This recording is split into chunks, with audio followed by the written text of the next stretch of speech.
শবে বরাতে ৬ রাকাত নামাজ পড়ার নিয়ম। শবে বরাতের দিন মাগরিবের নামাজের পর হায়াতের বরকত, ইমানের হেফাজত এবং অন্যের মুখাপেক্ষী না হওয়ার জন্য ২ রাকাত করে মোট ৬ রাকাত নফল নামাজ পড়া উত্তম। শবে বরাতের নামাজের নিয়ত হল নাওয়াইতু আন উসাল্লি লিল্লাহি তাআলা রাকাতাই সালাতিল লাইলাতিল বারাতিন নাফলি মুতাওয়াসসিহান ইলা জিহাতিল কাবাতিশ শরীফাতি আল্লাহু আকবার। এই ৬ রাকাত নফল নামাজের নিয়ম। প্রতি রাকাতেই সূরা ফাতিহার পর যে কোনো একটা সূরা পড়তে হবে। ২ রাকাত নামাজ শেষ করে সূরা ইয়াসিন বা সূরা ইখলাস শরীফ ২১ বার তেলাওয়াত করতে হবে।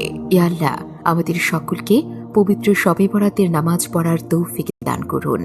আমিন। শবে বরাতে ৬ রাকাত নামাজ পড়ার নিয়ম। শবে বরাতের দিন মাগরিবের নামাজের পর হায়াতের বরকত, ইমানের হেফাজত এবং অন্যের মুখাপেক্ষী না হওয়ার জন্য ২ রাকাত করে মোট ৬ রাকাত নফল নামাজ পড়া উত্তম।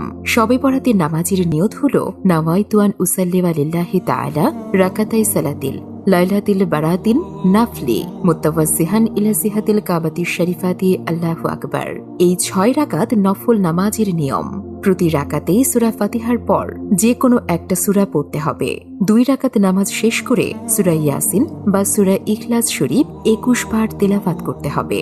ইয়া আল্লাহ, আমাদের সকলকে পবিত্র শবে বরাতের নামাজ পড়ার তৌফিক দান করুন। আমিন।